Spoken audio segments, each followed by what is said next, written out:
Well, I'll wait to confirm that it's live before I welcome everyone here.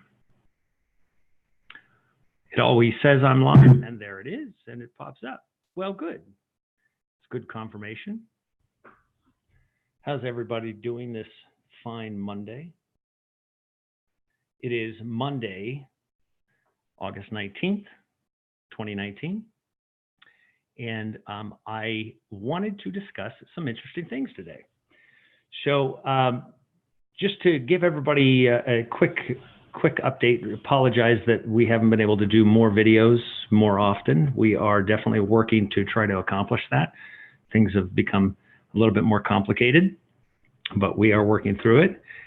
I'll welcome some folks here today. It's good to see Scrub as always, as is Elbound in Chains, I believe, Jason Grant, Christy Lofton, Karashiri Chandler, Rock on DB, Brian Parker, Linda Ferris, the real Alex Jones. Beware, says the real Alex Jones. Beware of what? First time here. Hello, everybody from Gia Marie. Let me see who else we got. Stool Purger. Good to see Stool Purger. I still have a hard time saying that name. So we've got some typical names that we've seen. I also see a lot of new names here. This is good to see. Siri, good to see Siri. Mrs. Dawn, Lisueda, Mary Kraus, Eric Highfill, Abby Hayes, Question, Igras, Love You Back, Mark Linder, Santa Dog, I Am 9, Soul Eyes Jewel, good to see you. Maurice Moore, Freedom Grower, Jessica Brule, D. Tanya, Andrew Ferris 777, C. Noble, Denise Quillman, Jerry Beck. Wow, great new names here. Good to see some new folks here. So for the regulars, welcome all the new folks. If you see a new name, welcome them into the chat room. So first of all, Gospel Rangers, good to see the Gospel Rangers. First of all, what I wanted to do is I wanted to first emphasize what's going to be happening because of what YouTube, if you have not seen what YouTube has been doing to the channels and to the videos itself, and you want to know, so Project Veritas has released video of a Google Insider, if you have not seen that, where Google has blacklists and they have altered their algorithms to remove anything remotely like we're talking about here today. So we will avoid saying words. I suggest that if anybody wants to know kind of the seriousness of it and how crazy it is, you can watch Dana Ashley's new video. She has a new video on a lot of very important stuff, so watch that. But she was writing down words, and unfortunately, she's writing those words down in just regular text without it being cursive. The reality is that when we speak here, when I'm speaking right now, YouTube is taking this and it is transcribing that into text in order to create the closed caption. So their algorithms go against the closed caption. So you say certain keywords, you're going to be shadow banned and your video is going to be taken, sometimes taken down depending on what it says. But so we have to be careful as to how we talk on here in order to have a conversation about certain things. So when we talk about a certain type of people, we will say J-ish, as Mr. Green from No More News has tapped onto. And if we're going to write anything, that if anything is written in plain text, the OCR apps, actually the visual apps, can actually detect that word and add that in and also shadow ban you. So we have, and this is just for you to think about a little bit, there is a reason why they are no longer teaching cursive in schools. They don't want you to know cursive because the bots can't read it because of the different variations within the text. So those that can write cursive, teach it.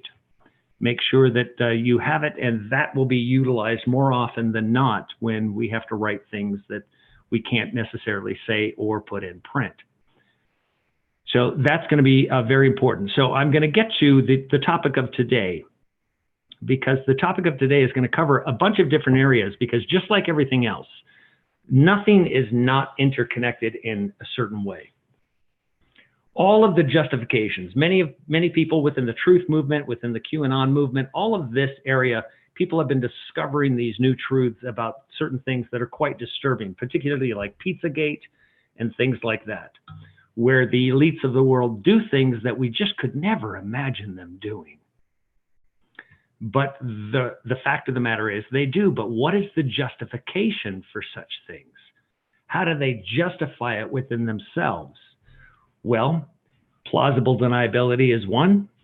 And all of these types of understandings of what is wrong and right and who can get away with it and who can't comes from a very specific belief system that is much older than anybody knows. Now, I'll tell you this, that Malia and I are going to do and I was hoping that she would join me. She's got some things that she's doing right now. I said that she was going to join me, and maybe if I get very fortunate, she'll pop in if she hears something that she absolutely has to comment on. But I believe that she's going to run some errands. So, but I'll let you know that we will be doing a video very much on what is taking place today, the stages that we're in, and matching those with Revelation and with Daniel's prophecy, because they are becoming much more focused and refined in what is going on today. So, many people think that Jeffrey Epstein committed suicide, but the vast majority of the world, the good and the bad part about it is the vast majority of the world became conspiracy theorists overnight. That's the good news, because they were all red-pilled because they knew something was up, considering the amount of high-level and extremely high-profile people like Prince Andrew. Now, keep in mind that the list that they've spoken about, talking about Trump, Clinton, and Prince Andrew, and some, few scattered celebrities, is a very small list. So this man's workings and his job was hardly as a broker, was hardly as a money management person. That money management went to financing his entire operation. And if any of you understand the gravity of what he personally was trying to accomplish with his ranch, where he was going to be inseminating many women, spreading his seed throughout the world. Well, you can look at an episode from the first season of a TV show called The Blacklist with James Spader, and it's called the Cyprus Agency number 64. Now, the Cyprus Agency number 64 tells of the exact same story as Epstein. So clearly they received it somewhere else. I have no idea how that just popped up, but it did.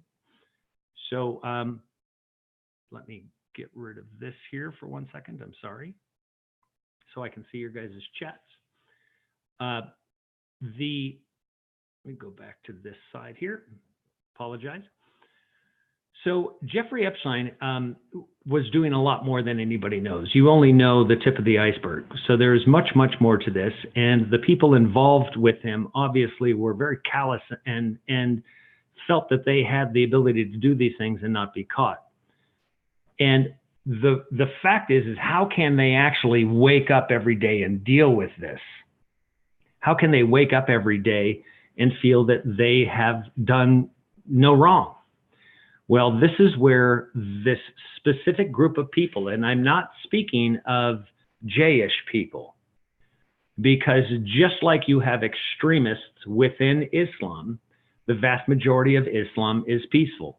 Just like you have extremist Christians that we're going to go into that, either extremist and Zionist or extremist in the law or extremist in some way, one way, shape, or form.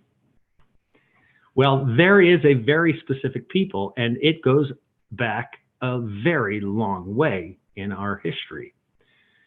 So if you understand who Jesus was talking to, you'll understand exactly what I'm talking about. He was talking to the Pharisees and Sadducees, but I'm going to get to that in a minute. So follow me here, because this is, again, the enemy's way is very twisted. So tracking it down and pacing yourself and the way that you think about it takes a little bit of thinking, because he's very sly, obviously, which is why we need to be as sly as serpents, but as gentle as doves. And this is the mind-blowing aspect of Christ's words, where he describes things to you And only when you see them do you realize that one statement that he had made long, long ago is only really verifiable today. So what he was doing wasn't for the people that he was speaking to today. What he was doing was speaking to us in this very moment, this very end of this age, and where we're coming to, this culmination of evil that is being exposed. Now, this is just the first part of the evil that is being exposed. So I'm going to go into, and I'm going to play a video, and I'm going to review this video with you. And this video is, it's about Christianity's favorite book, the Talmud. So, which is why I had in the thumbnail that this is Talmud approved or authorized, because the Talmud is primarily where everyone can justify these actions. Now, to help you understand what the Talmud is, once again, very quickly, is that for a long period of time before Christ, well, I'm going to say probably a half of a millennium. So 500 years before Christ, there was an insertion of something. And that insertion within the realm of Judaism became Talmudic, which was the oral traditions that very specific sets of rabbis would interpret. Now, they say that they are interpreting the coded messages of the Torah. So because they believe, or they tell you, that they are interpreting the encoded messages of the Torah, that it's still the Torah that they're teaching. But the reality is there is nothing further from the truth. They're not teaching Torah. They're teaching Talmud. These are, again, the oral traditions. Now, I'm going to play a video here that's going to help you understand, if I can find it. Where did it go? Oh, it's actually in the video that we're going to review. So I'll just wait until we get there. And this will be from the words of Benjamin Netanyahu himself to help you understand that, that oral tradition that was being created within Judaism. Now, this is very important for you to follow along with, because as we go through this, your eyes are going to be opened to exactly how this takes place. And now you'll be able to watch them operate. And this is the reason why, because we won't be able to even have this conversation in very short order. I won't be able to have this conversation with you and tell you about these things, because there is coming a time when even having this conversation will be considered unlawful, and they will actually act on the people's law, the public law that they've already passed. So for to be be stated as an anti-Jayish person. Well, as you know, I'm half Jayish, so it's kind of difficult to be anti-Jayish. So with that little bit of confusion, let me go to this video and let's start watching this video, because you're going to learn a little bit more about how awful it really is out there. Much more awful than what you recognize from Jeffrey Epstein, but this is where it yields from. So let me cue up this video 1 second. And let me share this. Oops, 1 minute, sorry about that. Were established and thousands of new laws formulated. There, those same Pharisees who killed Jesus Christ remained the undisputed rulers of Judaism. In Babylon, sorry about that, guys. 1 second. Pharisees codified their oral traditions into the Babylonian Talmud, the written form of that oral tradition which Jesus so bitterly rebuked. The Talmud reveals how deep was Israel's apostasy. The Talmud also helps us understand the basis for Christ's unflattering descriptions of the Pharisees. Jesus described the Pharisees as hypocrites, children of hell, blind guides, whited sepulchres, full of dead men's bones. He even described the Pharisees as children of their father the devil, a murderer from the beginning. The Talmud confirms Christ's words. In the Talmud, in Treatise Sanhedrin, an extensive passage describes the right of the Pharisee to kill anyone, just as long as he did so indirectly. As one of dozens of examples, the Talmud tells us that if one bound his neighbor and he died of starvation, he is not liable to execution. In such an indirect manner, the Pharisees also killed Christ. Manipulating the Romans to actually wield the spear and sword, the Pharisees claimed, as their descendants do today, that since the Romans were the direct cause of the death of Christ, it is the Romans, not the Jews, who are guilty. Plausible deniability, as I said. If they can convince you to do it, then the person that did it is guilty and not the people behind it. So again, this is the judgment that I've spoken of, that they tell you the truth and the lie at the same time, and because you accept the lie, they're not guilty. So this plausible deniability goes back a long way, and it is embedded in everything you see, everything you've learned, everything you've been taught, every movie, every book, all of the scriptures. It's everywhere. Christ also called the Pharisees adulterers, an adulterous generation. The Talmud provides generous loopholes for adultery. It says the penalty for adultery does not include sex with a minor, the wife of a minor, or the wife of a heathen. The Talmud also encourages seduction of unwed adolescent girls called designated bondmaids. But it's important how such rapes are performed. With the designated bondmaid, one is guilty only in the case of natural connection, but not in the case of perverse connection. Perverse connection is an introduction. So a natural connection would mean this person comes up to this person. So Jeffrey Epstein meets a 12 or 13-year-old girl. That's a natural. An unnatural connection is somebody else brings that little girl to you, which is why he had a madam. Pharisees reasoned that rape in a perverted manner is outside the jurisdiction of the law. Normal rape, however, was punishable. In Babylon, sexual perversion of every kind had been a way of life for millenniums. The Pharisees were deeply influenced by such practices. In 3 of the major treatises of the Talmud are found extensive passages which give legal endorsement to seduce and marry 3-year-old baby girls. In fact, many of the greatest rabbis of the Talmud, including Simeon ben Yochai, upheld this privilege. Today in Israel, thousands of Jews go to Meron every year to venerate the memory of Simeon ben Yochai, one of the most respected rabbis in the history of Judaism. So these rabbis, Rabbi Schneerson, all of these rabbis from the past, many of them that believed and many believe today, still to this day, that Rabbi Schneerson was and will be the returning Messiah. But they still venerate, just like he said. They still honor these people regardless of the teachings and their contributions to the Talmudic traditions. Remember, the Talmud is an oral tradition, and only after Jesus did they actually write the Talmud down. It almost forced them to.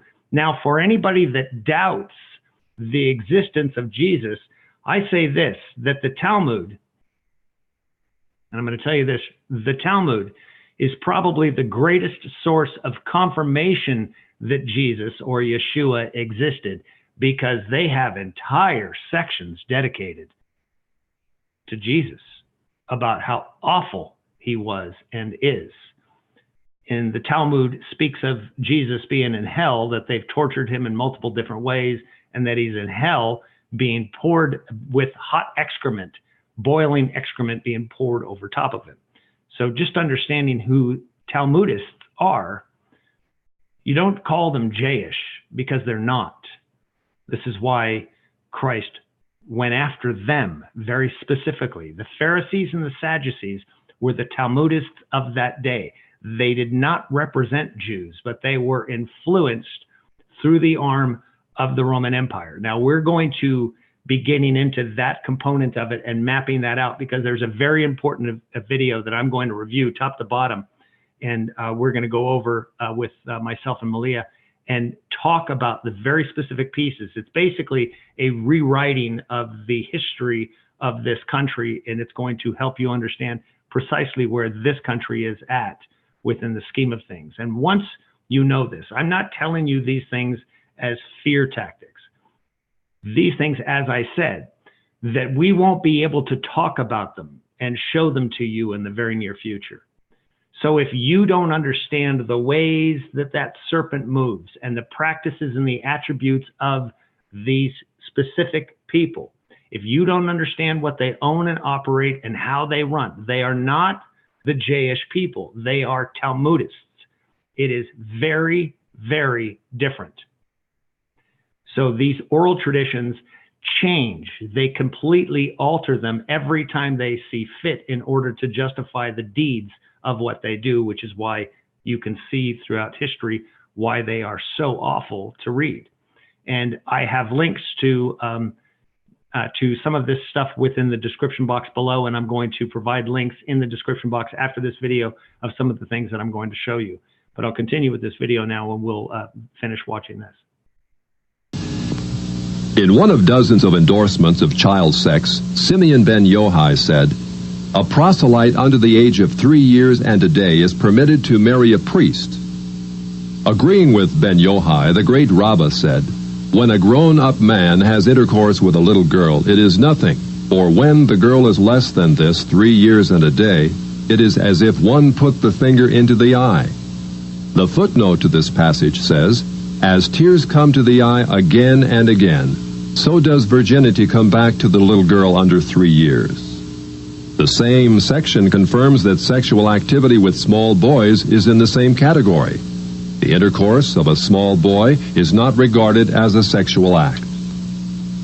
In addition to adulterers, Christ, in the story of the Good Samaritan, portrayed the Pharisees as racial bigots, too self-righteous to respond to the suffering of one who was not a Jew.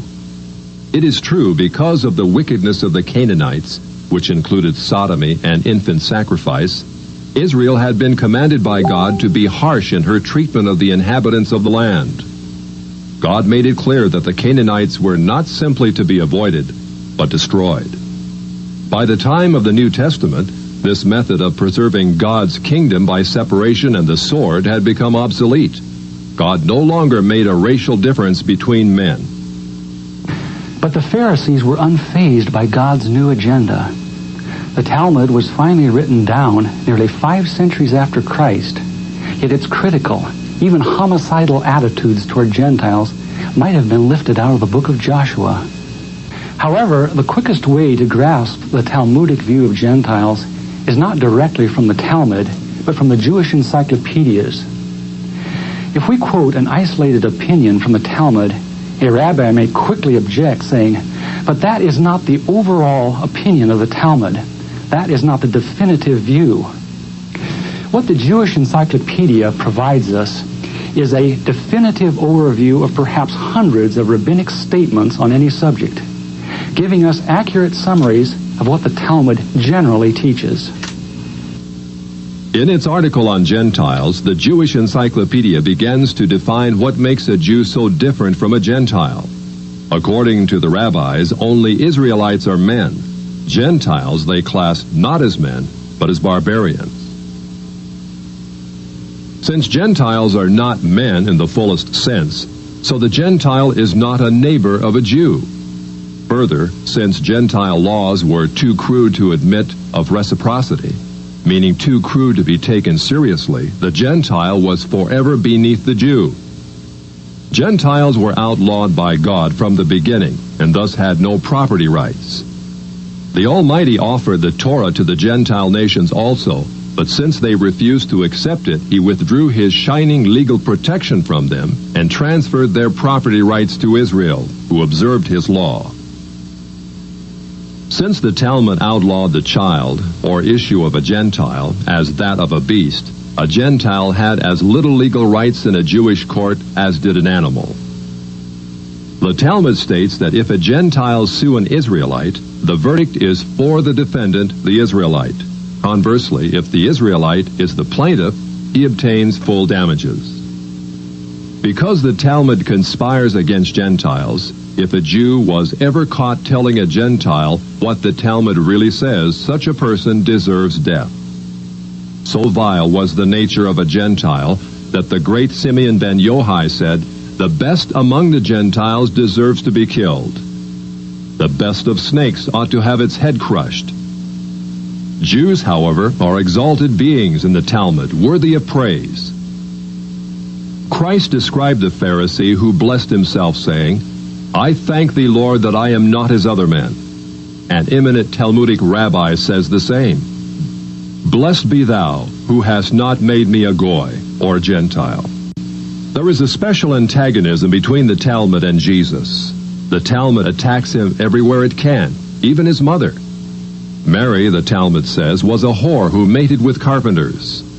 She who was the descendant of princes and governors played the harlot with carpenters. It naturally followed that the scribes declared Christ to be a bastard. In its article on Jesus, the Jewish Encyclopedia says that Jewish writings defame Christ. It is the tendency of all these sources to belittle the person of Jesus by ascribing to him illegitimate birth, magic, and a shameful death. Jesus, according to this article, was considered one of the 3 worst enemies of Judaism who came to an ignoble end. The Talmud says they subjected him to 4 deaths: stoning, burning, decapitation, and strangling. The Talmud also says he is now in hell, punished with boiling hot excrement. What is Christ's advice as he speaks to us out of hell? The Jewish Encyclopedia quotes Jesus as telling us above all to bless the Jews. He says, further their well-being, do nothing to their detriment. Whoever touches them touches even the apple of his eye. Christians, as followers of the false prophet Jesus, also deserve death. The Jewish Encyclopedia again recaps the Talmud's position. A Gentile observing the Sabbath deserves death. The testimony of a Christian was not admitted in evidence in Jewish courts, and an Israelite who found anything belonging to one who was a Christian was forbidden to return it to him. The Pharisees, through their Talmud, thus gave the Jews an ethic which encouraged bigotry and isolation. But it did worse than that. It invited persecution. By the 11th century, the inhabitants of Babylon, growing weary of the self-righteousness and dishonesty of the Jews, expelled them to the west. That's part of our faith. They had to read. Now, this is the important part. So this switches to Benjamin Netanyahu. Now, keep this in mind. Everything of the fathers is corrupted by the enemy. If you want to know who Luciferians are ones that worship the God of this world, and those would be Talmudists. So you can find most of the Luciferian doctrine within the Talmud and in different ways. Now, keep this in mind, that as I've said, when many people say, oh, well, you know, the word of God stopped with the Gospels, right? God doesn't talk to anybody anymore. And I've called that nonsense. Because it's true. If the word is Christ and Christ is in you, then we're writing scripture right now. We're speaking from the words of the Father given to us. Otherwise, why does anybody read a book about somebody, a pastor, you know, a Christian says, no, there isn't a word of God. Well, God spoke to somebody and he spoke to them and he gave you these words. God's always speaking. Well, both would always be speaking. So keep this in mind, that where the Talmud comes in is precisely what Benjamin Netanyahu is speaking of here. And it sounds on the face of things to be okay, but listen close. The Bible and the Torah. And that carried the Jewish people as a unique people of the book, as we call it. The people of the book not only knew the book, they could read the book. The capacity to ask questions, which is what the Talmudic tradition did across Jewish communities. It never defined the end of knowledge. It never put an exclamation mark on truth. It was constantly questioning, expanding, growing, exchanging between communities, between great scholars and their students. It never ended. It was always iterative. This culture exploded when the walls of the ghetto went down. This same tradition, this same culture is part of us. It's deeply ingrained in our culture, in our thinking, in our traditions. So remember this. Remember that Christ said he didn't come to save the Jews, the ones that were calling themselves Jews at the time. He came for the lost house of Israel. So keep this in mind. The lost house of Israel were those that had been lost to the Talmudic traditions, which is why he spoke of, you follow the traditions of man, not of God. You search the scriptures, searching for salvation because you think salvation's in the scripture, but your heart is far from it. It's not. The salvation is not in the scriptures. It's here, and it's not from these men over here giving you these traditions. So Benjamin Netanyahu saying that they've never put an exclamation point on truth and that it has exploded. Well, if you go back into the book of John where the high priest that year said, don't you know it's better for one man to die than for the whole nation to die, that we'll use this man's death and we'll murder him to bring all the children of God under one umbrella. So many of you know that I've spoken of this as being a repeat system, that we've repeated this. Every single ancient city or ancient metropolis that we found, from the Mayans to Egypt, to Baalbek, Lebanon, to Göbekli Tepe, Turkey, these are different civilizations that have been wiped out by the same disease, the same systems, the same Babylonian magic that is used by the enemy and is continuously used. And he has his chosen ones. He has his children, the enemy. If the Father has his chosen, the enemy has his as well. You always have to understand that within this duality system, you cannot escape that. Now, if you want to know who is going to be, there are many rabbis out there that call Islam the broom of Judaism. Now, they say Judaism rather than Talmudism or Kabbalah.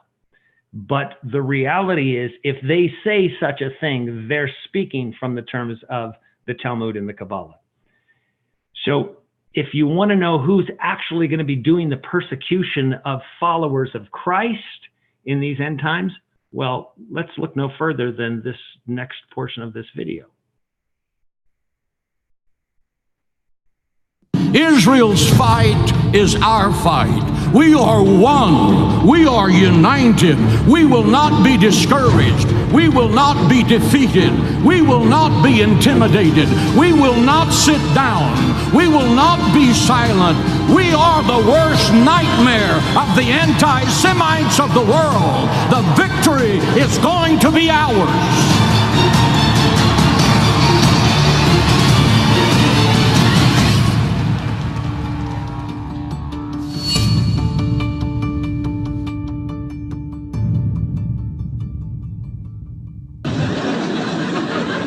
I don't care. Good. I hope the Jews did kill Christ. I'd do it again. I'd fucking do it again in a second. Please. You can't come in here. This is not your house. This is not your house. We killed Jesus, we're proud of it. Where are you? We're gonna kill you and the Palestinians. This is my house, this is my land. God gave it to me. And fuck you. When they circumcise little boys, the rabbi actually puts his mouth around the penis and sucks the blood. I am not making this up. This is Talmudic Judaism, and this is what is being carried out in Israel. So for those who want to support Israel, especially the idiot Christian Zionists, my God, how stupid are you? These people hate Jesus Christ, and they definitely are using you like a bunch of idiot pawns for their own sick and twisted game. That is the reality. Absolutely.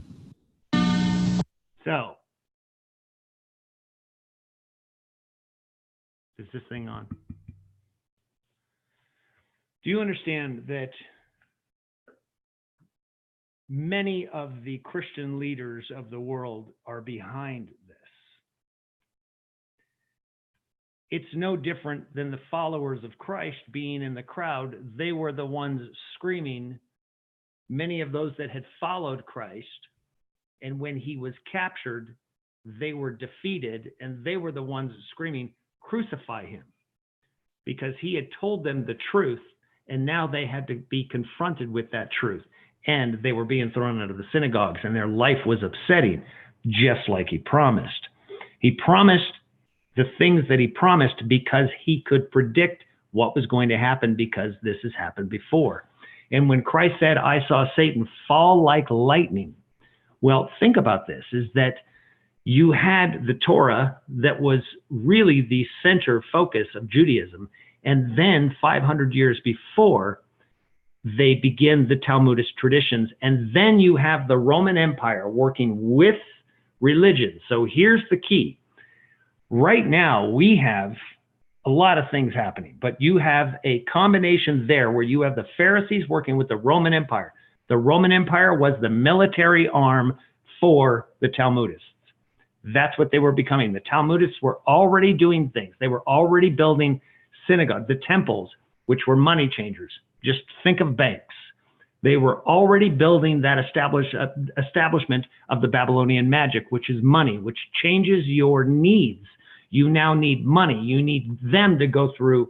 You have to go through them to even survive and eat and care for your daily wages of anything. You have to be a part of that system.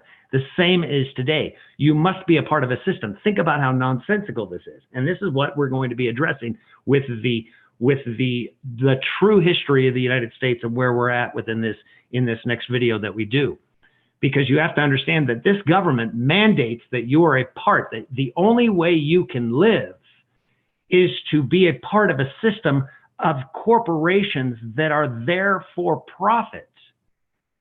So what kind of nonsense is that you are mandated to live by a corporation? Well, you're going to learn a lot more, and we're going to get into greater details that the banks are just a corporation within corporations within a much larger corporation called Washington, D.C. in the United States of America. So we're going to get into those details and show exactly the history and where that has gone and give very specific examples so you can follow these things. Now, again, this is not for your for fear mongering. This is so you can understand that once nobody can speak about this, that you have the knowledge and the wisdom to see what is taking place around you, so you'll know your timing for things. You'll know when it's time to get out of Dodge.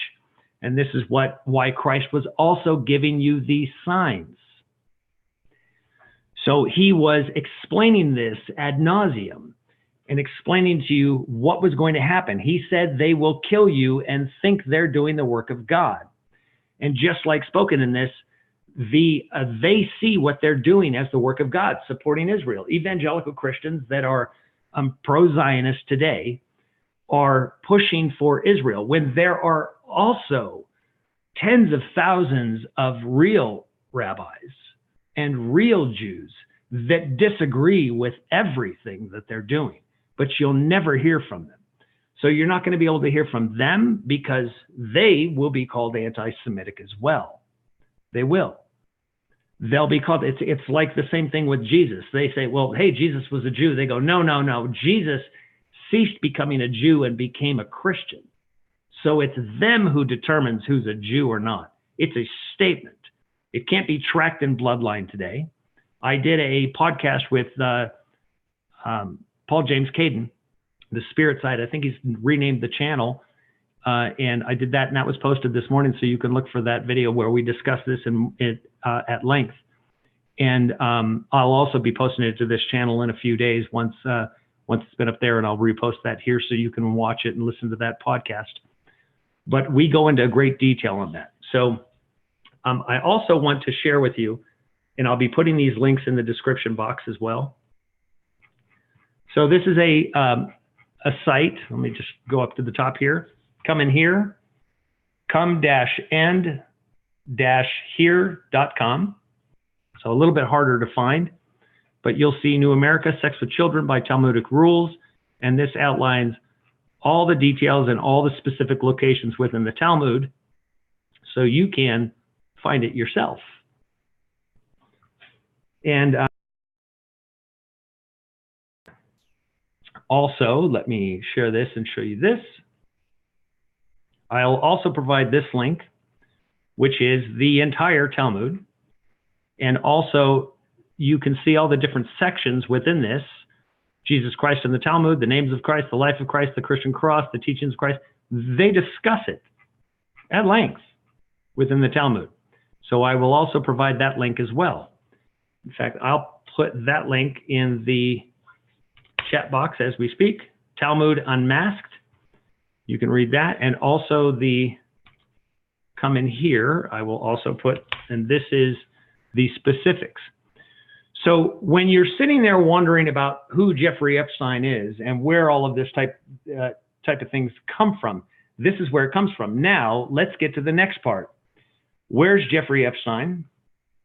So let's talk about who has the most to lose or the most to gain by Jeffrey Epstein's death, or let's call it escape or removal.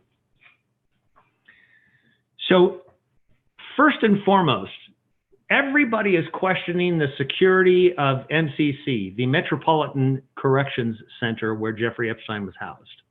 They're criticizing them. The Attorney General is criticizing them, saying, we can't believe we're disappointed in the security there. We're disappointed in all of those things. You have people talking about what happened there.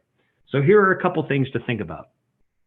First of all, the Department of Justice, the prosecutor in any case, protects their evidence, and more importantly, they protect their witnesses.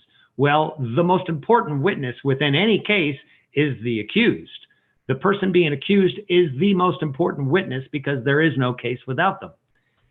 So with that said, the Department of Justice, knowing the gravity and the level of this man, would have made absolute certain that they had their own guards.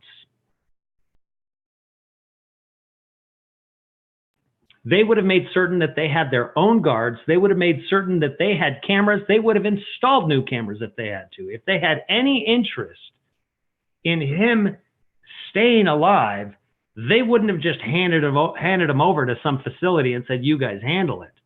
It doesn't matter whether they're a prison or not, because they know people can be paid. And particularly when you're talking about billionaires that are part of the trail here. And we're talking about very powerful people that have much to lose. So here's the thing that you must think about. First and foremost, if I were one of the people that were on Jeffrey Epstein's list and I had a lot to lose, and it doesn't matter whether the person has $500 million or $10 billion. The person that has $500 million has just as much to lose as the guy that has $10 billion, because basically you're losing everything you've got. Reputation, status, who you are, the labelings. The world is going to castigate you as something that is monstrous. Now, they do that because that's the scapegoat. Considering that Azazel is the scapegoat, who in the book of Enoch is attributed all sin, the scapegoat is really the way that they do things. And they have no problem turning their own people in, as we've learned with the Balfour Declaration, and in World War II, we know who handed folks over to be gassed. So we know that they don't have any issue with throwing their own under the bus and creating a scapegoat in order to salvage themselves. We also know that they don't have any problem having somebody do their dirty work because their hands are clean. There's no blood on their hands. So we know how their Talmudic traditions work. They've got them in print today. We know because there have been thousands of Talmudic rabbis that speak about these things. They say exactly what they think of you. They say exactly what they think of themselves. They say exactly what they can do and what they can't do. And basically, they can do just about anything they want because, well, they run the show, all of it. So the amazing part about this is that the Department of Justice not protecting Jeffrey Epstein is the most critical thing to think about, because if you want to understand what took place, if I were one of the people that were on that list and I had a lot to lose, well, the only way that I would get out of it, even with him dying, in fact, wouldn't be him dying. Because obviously the man kept lots of journals, there's lots of witnesses and lots of people, and people were on these planes and on the islands and at these locations. Many people know what has happened. So how would you save yourself in that situation? Well, you would want to make sure that you had, because Jeffrey Epstein had the goods on everybody. Now he's dead. So now the guy that has the goods on everybody can't talk about the goods that he has on everybody, but he's already named these people, and then they can question those and they can claw through to the next layer, but they'll probably only receive and be able to obtain a little bit of the information, the thin line top layer of those that are scapegoated away that they can get rid of them and say, case closed, it's all good. But the fact is, the person that has the most to lose and has the most power in the situation has a greater interest in getting Jeffrey Epstein in their presence and getting that man tortured and waterboarded to disclose to the single individual who is also a former friend and a former client, to get him to disclose the goods on everybody. So then he can send all the wolves to go after all of those people, because there will be such an abundance of information at that point that nobody's going to look to the person that actually took him out of there. So then you have to ask yourself the next question. Who has the ability to orchestrate such a thing? First of all, murdering Jeffrey Epstein in prison would be harder than making him get out, escaping. That would be easier to accomplish, because the authority is in a badge, and the authority is in the name, and the authority is in a signature, or the authority is, we walk in and your boss says, hey, that's over my pay grade. They're walking him out. Those guys got a 3-letter agency behind them. They're okay. Let them go. We can't do a thing about this. Nobody is protecting themselves to that degree. No guard at a prison that's making $55,000, $65,000 a year is going to stop a major agency from coming in and taking him and orchestrating that. They'll button their mouths, and they'll most likely be thrown under the bus. Cameras weren't facing Jeffrey Epstein's cell. That's complete BS. I've been in these institutions. Believe me, I know how they look. I know how they're set up. I know from a technological standpoint how they're set up. I know that there are people with eyeballs on the location at all times. Everything in this thing smells to high heaven. It does not, and with regards to the picture and the things that have taken, people have matched up ears. I'm not saying definitively that Jeffrey Epstein is alive. He could have been suicided. There's no question that he didn't kill himself. I have no question that he did not kill himself. Narcissists don't kill themselves. They think too much of themselves. They don't kill themselves. They think about killing other people, but they never think about killing themselves. So with that said, who has the power and who has the most to lose? I'll let you decide who that is, but I believe that it's not who everybody thinks it is. It's far worse and far more immediate and far more powerful and influential right now.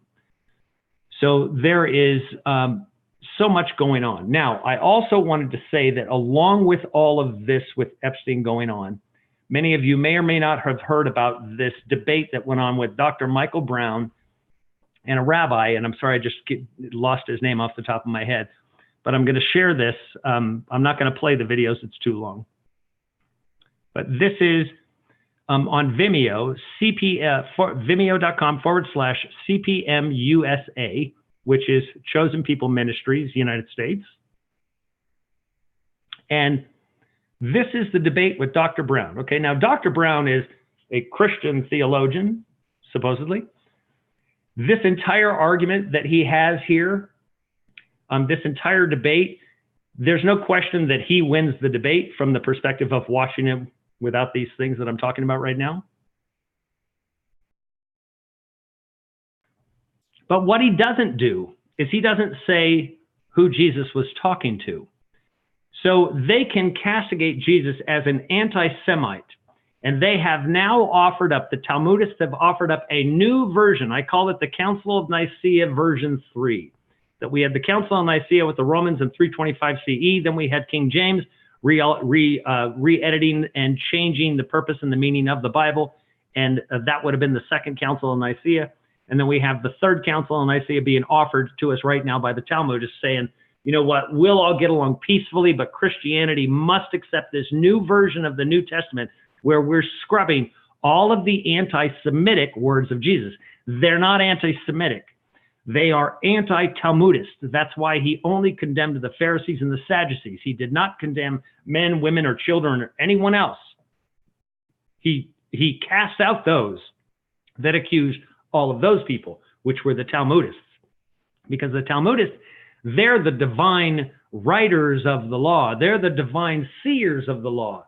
And they can, at will, alter that law according to the collection of rabbis. Now, here's how well protected they can be.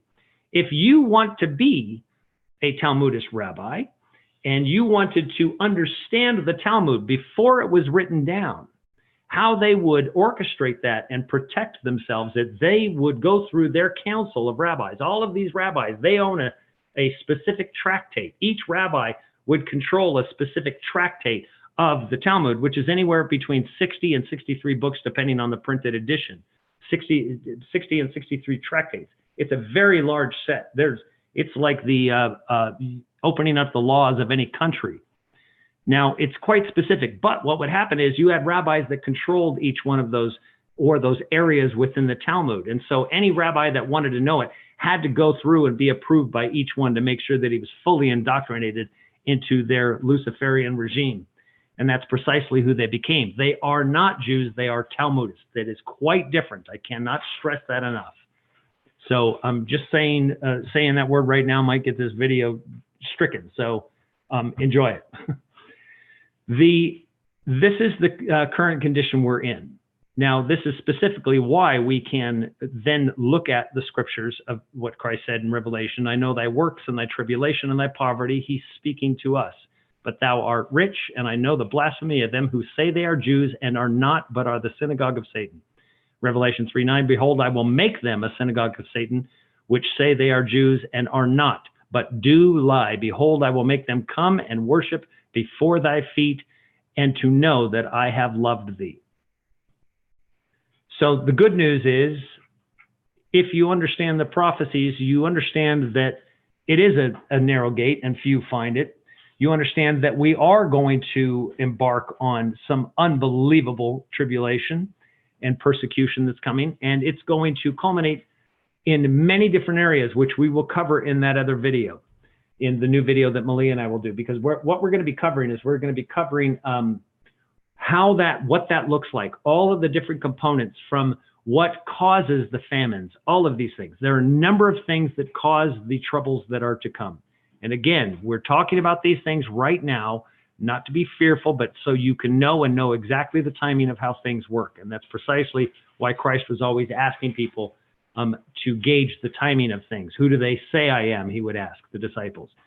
Because once they were saying, they say that you're, the Messiah, well, then they say that you think you're the Messiah, then this is probably a big problem, because they're going to come and kill him. So he's trying to gauge as to when they would come and grab him. And his sense of timing was amazing. So I don't want to belabor this, but what I will do is I'm going to put the chosen people's, the chosen people ministries. Of course, the chosen people are the Talmudists in their mind. And I'm going to put that in the chat box right now, so you can watch that debate. But understand, the debate could have ended by Dr. Brown defining who Jesus was talking to. Now, but here's the thing. Dr. Brown also has videos where he says he will defend the Talmud against lies. Why anyone has a need from a Christian standpoint to defend the Talmud, something as a Christian, if he says he's a Christian, why would anybody defend the book that castigates Christ as being the worst of the worst and Satan's son, and that he's in hell with burning hot excrement on his head? Why anybody, any Christian, much less theologian, Mr. Dr. Brown, why would you ever want to defend such a sick and twisted teaching? Just a question. And understand, if you want to think that Noahide laws can't be implemented and people can't be decapitated as the Noahide laws and the punishment of the Noahide laws are spoken, well, then you don't believe anything that takes place within the book of Revelation, either in the prophecies of the end times of Christians, because it says that that will happen. And this is the most likely and the scenario that has the preponderance of evidence pointed directly at it, saying this is where it comes from. It isn't from Islam. It's not from Islam. This is why you're going to get the news article that, oh, Christians were attacked somewhere in Ethiopia or in Egypt somewhere. And they'll go, see, Christians are being persecuted by Muslims. I can promise you right now that those Christians in Ethiopia and in Egypt, they are quite different than your understanding of evangelical Christians here in this country. They don't speak the same. They don't study the same. They don't see Christ the same. They are either Coptic or Ethiopic Christians, and they are quite different. They are very much followers of the way, and a different understanding to what the vast majority of Christianity believes Christianity is today. We've been re-indoctrinated to understand Christianity in a completely different way, in a demented way. And it is to diminish who Christ is and who you are in Christ. It's truly the Antichrist system. So I want to play a video for you right now, and this one I only have on Facebook, so I'm going to put it on here. And just to help you understand that as these end times roll along, if you want to know, when I've said that, you know, that we are Babylon, that the United States is Babylon, keep this in mind, that during the times of Christ, the Roman Empire was the military arm for the Talmudists. Well, the United States is the military arm for the Talmudists. We conduct all of our military operations on behalf of them, the economic schemes of the banking system, of these businesses that exist, and the international banks like the Bank of International Settlements. So with that said, I'm going to play this. If you doubt for 1 second who we are, let's listen to what Benjamin Netanyahu, who he says the United States is. And let me add another word about that. We had a moving visit today to the wall. I can't resist repeating this, but I'm going to. I said to the secretary that the last time Pompeo visited Jerusalem didn't end that well. But this is a different time. Rome and Jerusalem. By the way, he's talking about when Pompeo visited Jerusalem way back in time. So when the Romans visited Jerusalem. Jerusalem clashed over values with a great tragedy for the Jewish people. But the new Rome, the United States, views itself as a new Jerusalem. The new Rome, the United States. Now, with that said, when you watch this rabbi speak about the hatred that the Jews have for Rome, even today, well, you're going to see that they really don't love the United States of America. They despise them, and they can't wait to destroy it once they've extracted their people. So, we visited the original city on the hill. We visited the hill. There is no greater friendship than the one between Israel and the United States. And no one represents it better than Secretary of State Mike Pompeo. You and Ambassador Friedman and your delegation are exceptional champions of our lives. I've called you so many times on so many things that this evening I just want to say one word. Two, actually. Thank you. Thank you, Mike Pompeo. Thank you, President Trump. And thank you, America. To the people of... So, are you following this?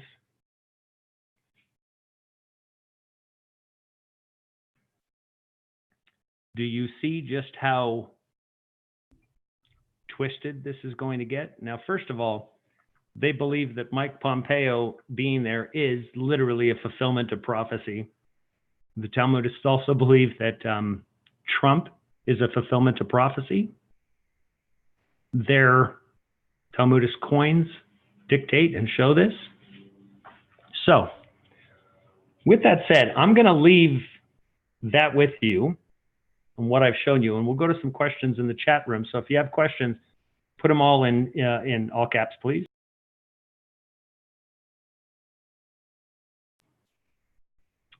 And I will try to get to your questions. And know this, that, again, like I said, we're going to be covering, and I'm looking here. I want to also, before I get into the questions, you can go ahead and start posting them in all caps.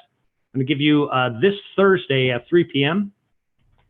The author of this book of Enoch, Joseph Lumpkin. This is the angels, the books of Enoch, the angels, the watchers, and the Nephilim.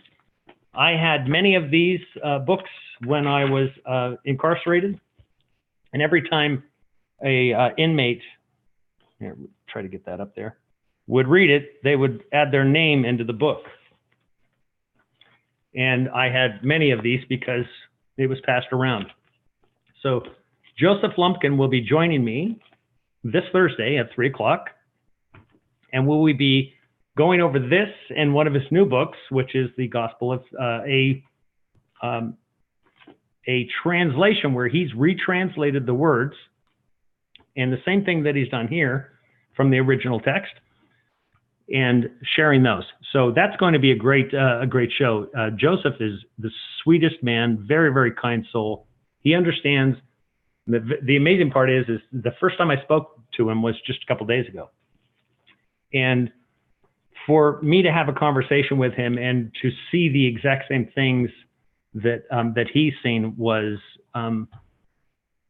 very helpful for me to listen to him and to get some insight that we've seen the exact same things during the same period of time, actually, was remarkable. I think that you're really going to enjoy hearing from him. He's a great guy, and I look forward to having him on the show. Now, let me try to get to some of your questions. Finest Planet, was Moses a Jew or a Hebrew? Well, he would have professed himself a Hebrew. Let me see. Yay, Enoch. That was all in caps. I don't think that was a question. Who do I think the Antichrist is? Asks Abby Neeson.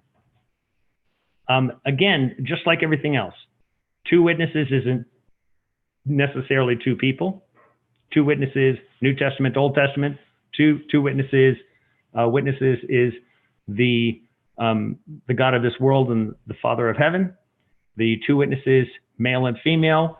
Two witnesses are multiple different things. The same thing goes with the Antichrist. So what would an Antichrist be? Well, if Christ's message, whatever Christ's message is, his message for you to become Christ, to become just like him, to pick up your cross and follow him, to do greater works than he did, to do the same things that he did, but even greater versions of it, greater numbers of it.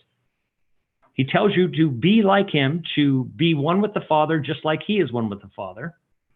So when the church says that you can't be Christ, they are deviating from his very message, saying that you can't be. So they are antichrist. They are anti-growth of the body of Christ. The body of Christ in their mind is the organized religion that's paying their bills.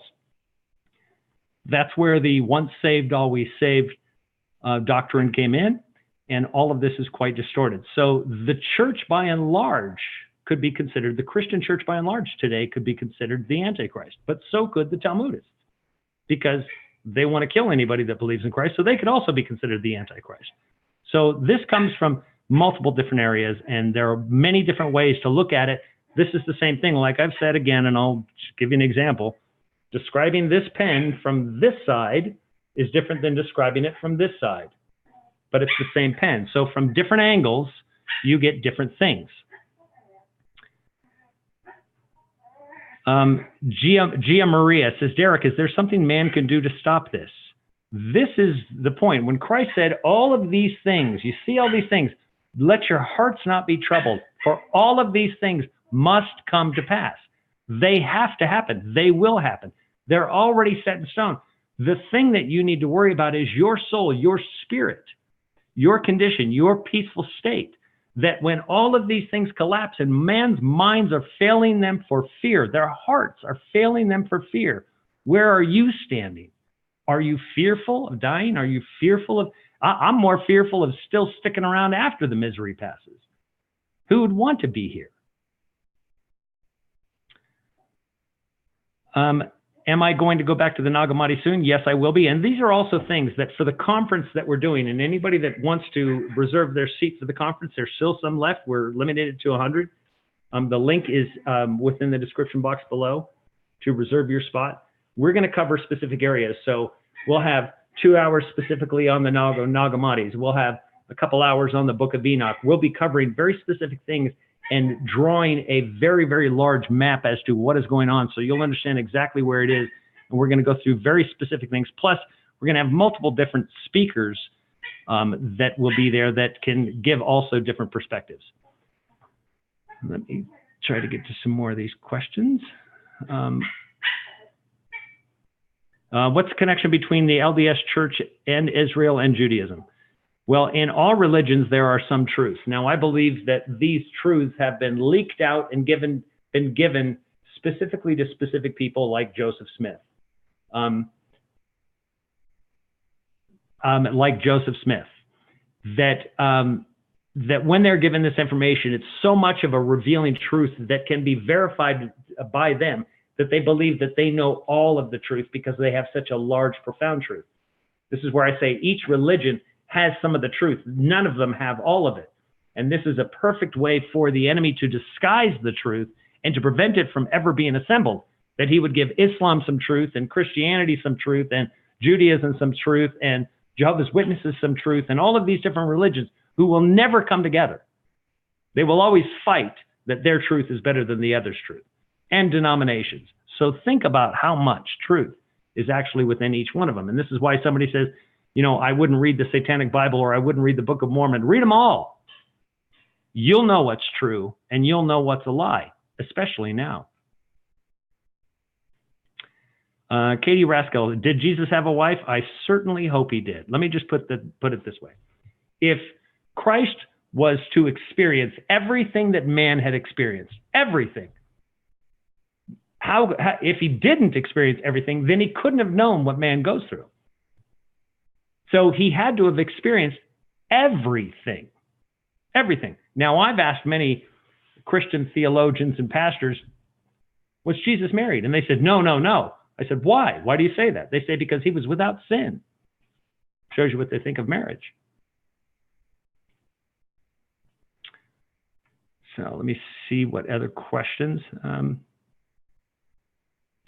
Girl with no name Spooner, what do you do if the Bible is not for you? Just go within myself. Well, the Bible's not, you know, oh, I like that movie or I don't like that movie. The Bible contains all of it. It's telling you the truth and the lie. The difference is you have to figure out what is the truth and the lie and take what is true for yourself that allows you to maintain your peace. That's only for you to determine. One size does not fit all. The way that I read into it isn't necessarily the way that you're going to read into it. And that's okay. As long as you're able to maintain the peace that you have within Christ, within yourself, and you can draw on the words of Christ to help yourself sustain that peace as you go through these things, because he's warned you and he's also given you all of the equipment, all of the necessary things that you need. They are there. That doesn't mean that you can't go and get some reinforcements from reading some Buddhist texts. Absolutely, of course you can. Auti says, what is the forbidden knowledge? The forbidden knowledge is that the God of this world is the one that most worship, and the one that is God of this world isn't the Father, and Christ was outlining that quite clearly. Let's see if there's any more. The golden rule, says Adrian Oquist, love everybody. That is key. Don't let yourself be corrupted. Don't even let yourself, don't allow yourself to even, hate Talmudists. Don't. That's the trap. But just understand, watch and be vigilant. Seventh Heaven says, Joseph Smith found part of the missing tribe's writings. I believe he did. Art Darnell says, I feel a big change occurring. Do you? You betcha. All right. Will the speakers at the event be recorded? It depends on them. If they don't want it recorded, then I won't. But I will certainly try to record very specific lessons and specific things. It's going to be a great time, and we're going to try to set aside one-on-one time with individuals throughout the entire event as well. So I want to make sure that we're available to fellowship with everyone there. That's why we've limited it to 100 people. All right. So Katie Raskell said, "Did Jesus have a wife?" That question. I hope that answers your. I'm not going to confirm he did. There are many things that say he did, and I believe personally he did, and I certainly hope he did. It would have been very, very rare for a rabbi at 30 years old in Israel at that time to not be married. In fact, it would have been creepy. Let's see. Nigel Worsley says, Lindsay Arnold, always talking to Lindsay, Moses was Akhenaten. Most likely. Just another name. Let's see what else. Jeff Weiner says, if Ashkenazi Jews and Khazarians are fake Jews, are blacks or Cherokees or Hopi the real Hebrews? Well, this is the real question. How will you know? This is why you treat everybody with love and respect. You will never know until the end.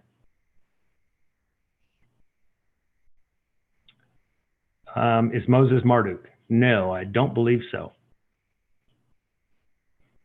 T.Y. Abaddon, who is Trey Smith? He's a guy that made some documentary videos and very much behind Zionism.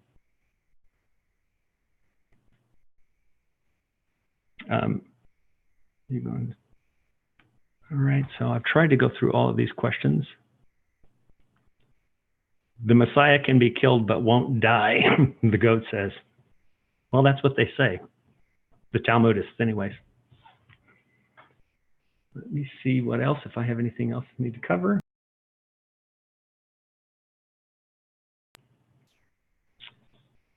Let's see. Nope, I think I've covered everything that I wanted to cover today. So I'll give you a quick update. USB drives, next batch, these are them. So it's a key, it's very thin, and still producing these things. I have the next batch going out. So if you haven't received it, then those are some of the ones that got lost in the mail, and because they were the wrong shape, it wouldn't actually go through without tearing the padded envelopes that we use. So switched over to the key, which I like better because it's we're giving you the keys to the kingdom. And with that said, I just want to let you know that we are getting to that, and also give a shout out to those that have contributed and continue to contribute to support us. We need it now more than ever, and we can't express how much we appreciate, and every single time we receive a donation, how humbled we are for that. We have not monetized this channel, as I've said, and that's, I believe, why we haven't been taken down, and why videos have not been banned in other countries, because they can ban them through commercial access. We're going to be getting getting quite a bit into what is commercial and what isn't when we get into, as I said, this new definition of American history in this video and breaking down a video. It's probably, I would say, the most important video for anybody to watch to understand what has happened to this country, where it began, where it started, and then, and only then, will you truly understand what Christ was doing in his time and what he was trying to disclose to everybody, because he was explaining what is going to happen today way back then. He had understood that this path, this pattern would take place. And once we get into that, I think you're going to see it. It will startle you. It will definitely be one of the main videos that you'll be able to share and open up eyes to just about anyone. All of the evidence is there. So I thank you very much for joining the show today, and hopefully I will see you tomorrow. I know we keep talking about it. Malia and I want to get to the red letter disciple stuff. We need to continue with the book of John. I believe that the book of John is more critical to study today than almost any other time in my life, at least. So I love you very much. Again, I thank you all for joining me here today, and I will see you very soon.